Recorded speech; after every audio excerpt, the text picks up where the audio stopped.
place I wanted to go to closed down a while ago. I mean, I really should do my research. Anyway.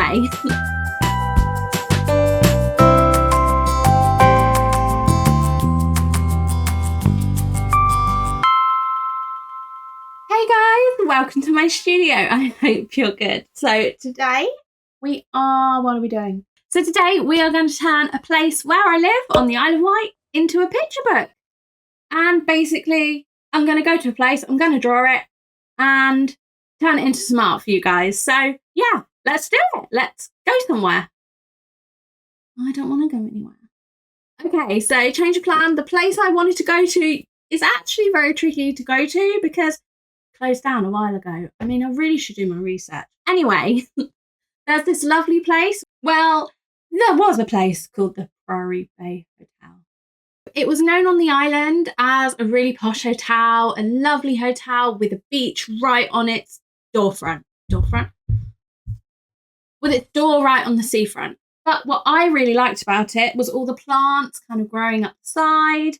So, yeah, and the fact that it's closed down and it's all very overgrown only helps with the idea of a picture book theme.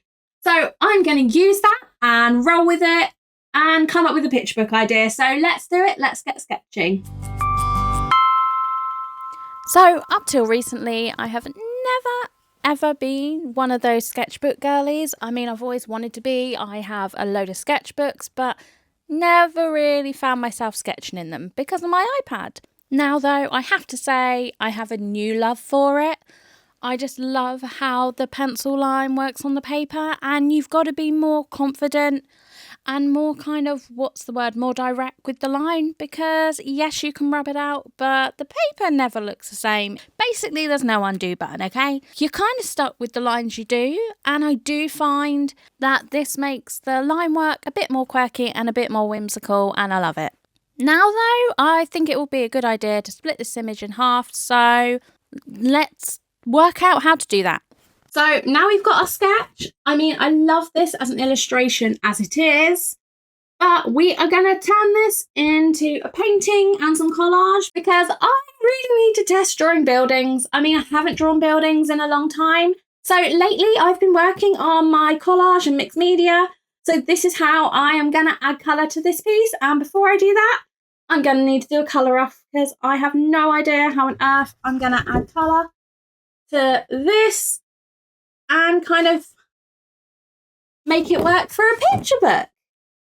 So for that, I'm going to need my trusty iPad and my Apple Pencil. Let's do it. Let's do a colour off. I need to get the picture on here first.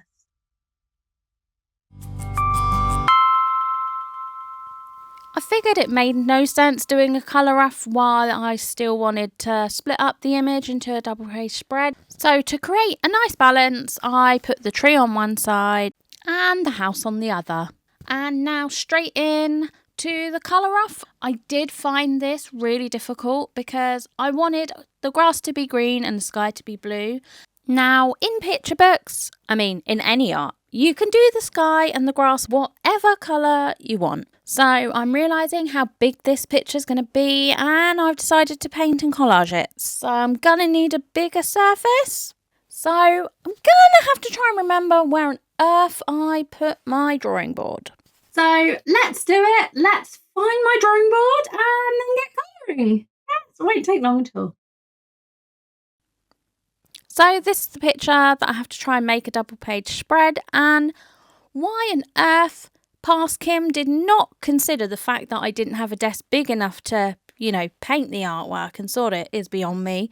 But anyway, so I sent my husband into the shed of no return where everything goes that you just don't know where to put it, and yeah, we had to try and get it from one shed up some steps into the other one, and my husband is a very patient man. He helped me set this all up. He climbed under the table because it was a very tight fit for this to fit in here. Now, this does look really light. Well, I don't know if it looks really light, but I have to say this is ridiculously heavy. The amount of effort this took to put in here, I kind of thought it was only going to be, Okay, I knew it was going to be about a half an hour job, but it was a full-on afternoon mission of trying to get this up and my other desk out. And then by that time it was time for dinner, so I actually had to come back the next day to do the artwork. Yeah. And I realised just on that frame the next day when I came to it that I didn't actually stick up 2 pieces of the paper. You know, the whole point that I put up the drawing board. But anywho, this was a lovely experience just to stand up and paint because it had been so long since I've done this, and it definitely brought back so many memories. So now we've got the base colour down, it's time for me to relocate back to my desk because we're going to do an awful lot of cutting and sticking. Now the process of creating all the little pieces that I'm going to cut out has very fast, that's really bad English, has fast become my favourite thing about doing collage. I mean, I love just getting all my materials out and definitely getting too many materials out just to explore how to use them and have a good experiment. So yeah, let's do that. And stop putting materials out. Stop. I mean, come on, Past Kim. How many materials do you think you're going to need? Stop it. Okay, done. So, as you can see, I quickly looked at my colour rough just to see what colours I'd need and what I was doing. And yes, haven't actually put paint on paper yet. And my hands are a mess just from mixing the colours. So, another thing that I love about collage, other than the fact I can buy lots of different materials to try and experiment, is the fact that, hold on, what was my point? I've got distracted by the thought of lots of art materials. Okay, so back to my train of thought. What I love is using all the different ends of materials, like the backs of sketchbooks. I don't like anything going to waste that I can put some colour on. Now, I am doing a lot of swatches and a lot of little bits and details here. But even if I don't use them on this piece, I'm definitely going to come back and use these for other work. And I kind of have this idea at some point, when I've got enough random stuff, that I'm going to make a video of all the leftover little bits. But I mean, I did do a lot here. And it was a good excuse to test all these materials. I got these new watercolour pencils, which I haven't actually had any decent watercolour pencils. I mean, I can't remember the last time I ever brought watercolour pencils. The closest thing are probably the Neocolor 2s, which are water soluble, but these are lovely. I did do the research into what ones will be best. Now, these are quite expensive, but I got myself a few just to see if I'd like them, and a small set. I absolutely loved them. So I'm going to use my Cotman watercolour brush. I mean, I kind of assumed that because they were watercolour pencils, I should use a watercolour brush, but I don't suppose it really matters. But yeah, I just use this as a bit of an experiment I just said that. Anywho, it's a good excuse to experiment with the materials and use them on different papers and textures just to see the effect that they would give. Now, on to the next material. These are the Neocolor 1s. Now, I love these because they're not water soluble, and the Neocolor 2s are water soluble, but I love them because you can add water. So they're the same crayon, and one makes this nice, lovely watery watercolour. I don't know, you can add watercolour to it. It gives a lovely texture. I will do a video on this later. But the Neocolor 2s, where they don't kind of, react with the water, I love layering these on top of other textures. And for example, I love using these on gouache, and I will even use them on top of watercolour just because I love the texture and the grain that it gives. So as I said before, I don't like waste, so I will go with every single little bit of paint that's left and fill up every single bit of space.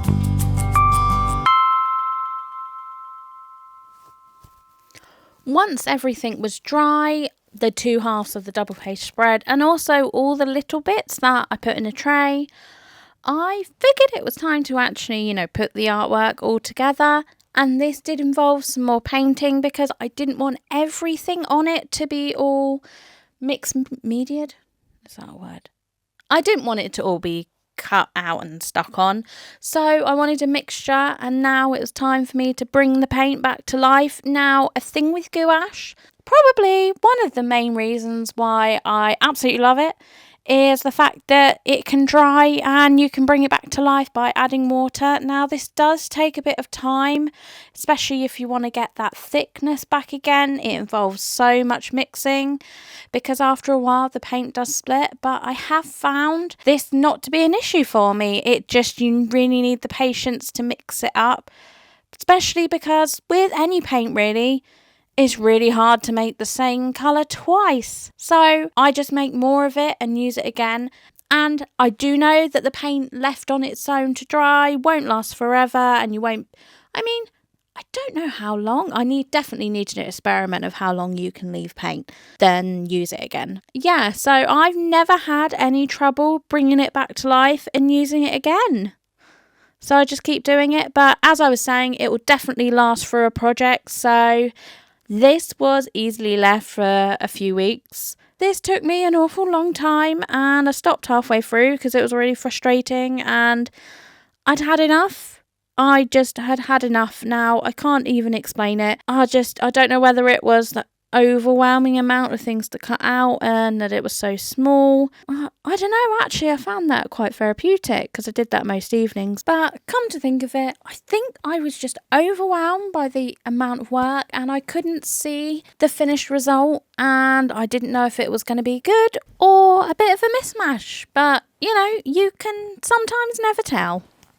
But then I decided to power through anyway and to keep going because I'd spent so long on this already. Anywho, now apparently I even thought that I didn't have enough stuff to cut out. So here I am painting some more. No, it's okay. No, I didn't need to do this. I ordered some new watercolours and I was testing them out, and the house needed windows. So I thought, two things at once, it will work. But I love these watercolours. I'm going to do a video about these, and they're so nice. But yeah, I painted the windows, which I'm so glad I left till now and didn't do before this, because I would have had no idea what size to do. So I would have just had to keep drawing lots and lots of windows, which it looks like I've done here. But if I didn't know, there'd be easily double the amount. So yeah, glad I did that.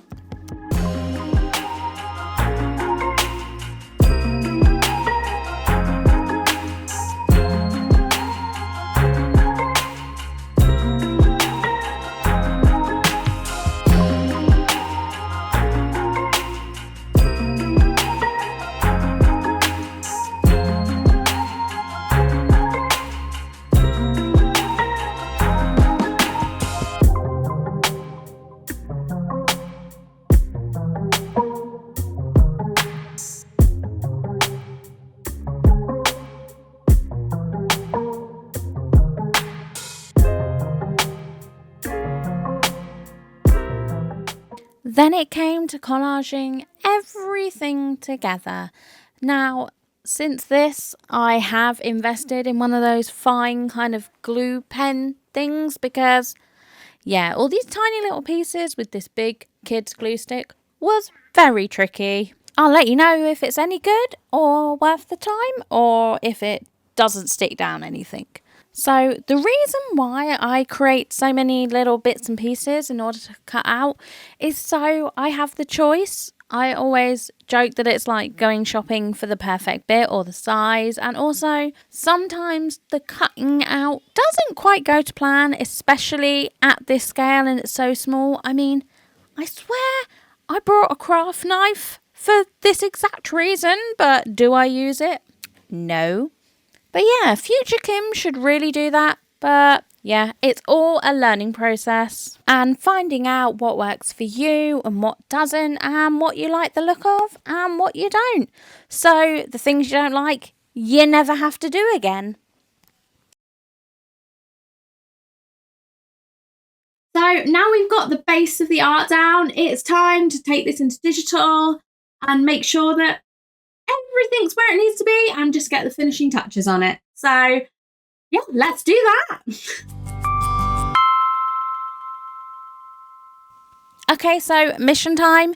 It was time to attach these two pieces together, and now I have only done this by eye, even when drawing them out, because I like to leave a border around the side, just for any, I don't know really, mistakes, swatches, but anyway.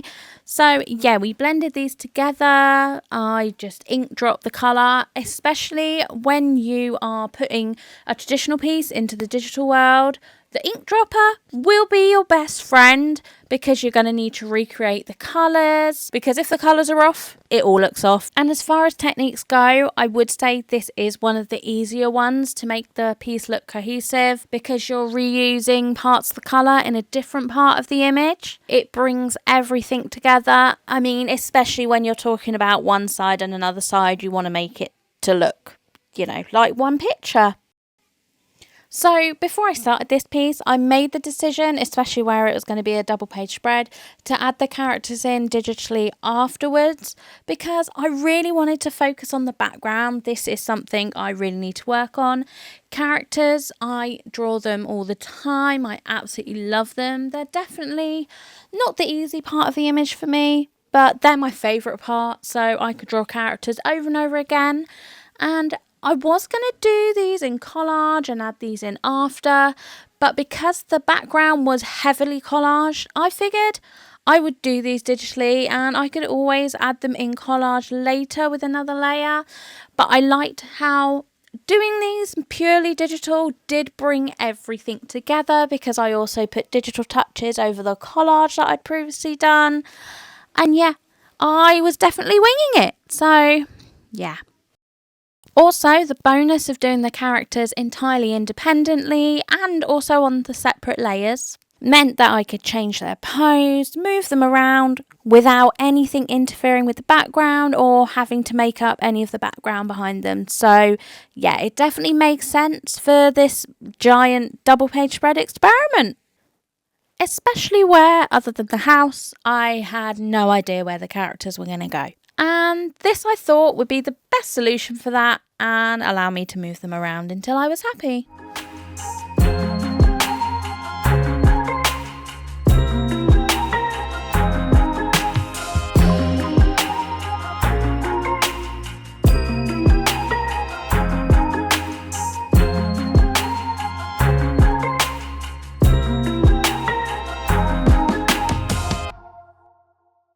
Thank you so much for watching. I cannot believe what we came up with, and we turned this into this art. It just goes to show you really can find inspiration anywhere. I really need to draw more buildings. I actually had so much fun drawing these buildings. I didn't think I was going to, and I really had to push myself at one point because I kind of did want to stop. I am so glad that I kept going. So if there's a piece of art that maybe you haven't finished, just try again. Try it in a different media and just have fun with it. Don't forget to like and subscribe, and I'll see you in the next one. Bye. I've never actually been to Priory Bay Hotel. I never got to go. It was always very posh.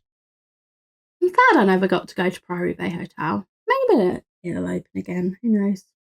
Who knows? Oh, here's a video that I think you'll like, and here's a video that you two think you'll like. Enjoy!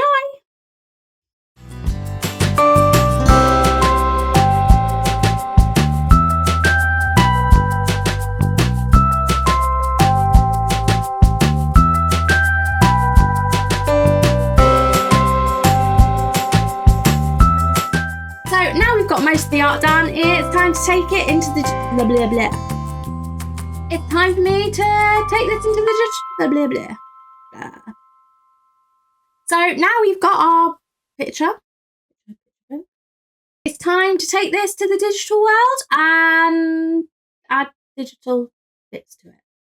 Yeah, that's what digital means.